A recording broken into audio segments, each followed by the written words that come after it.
We'll guide you through how to turn on call recording on an iPhone. If you find this useful, then consider subscribing and liking the video.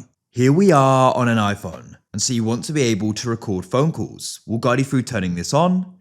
This can be convenient if you want to go record it for a meeting or something else. So without any other further ado, let's get started.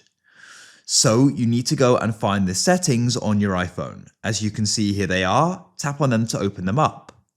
Next, you need to go and scroll down, find the option for apps at the bottom, and you can go and tap there. In apps, you need to go and scroll down and go and find phone. As you can see, there it is, and we can then go and tap on phone. Now you need to go and scroll down and you need to go and find the option for audio call recording. Tap that there. It then says this allows you to use the phone app to record a conversation during the call. So you can switch that on.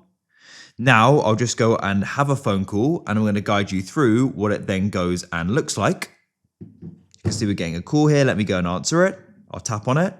We can press more in the bottom left here. And as you can see, we then have the option for call recording. We can tap that there. And as you can see, we're now going to go and be recording.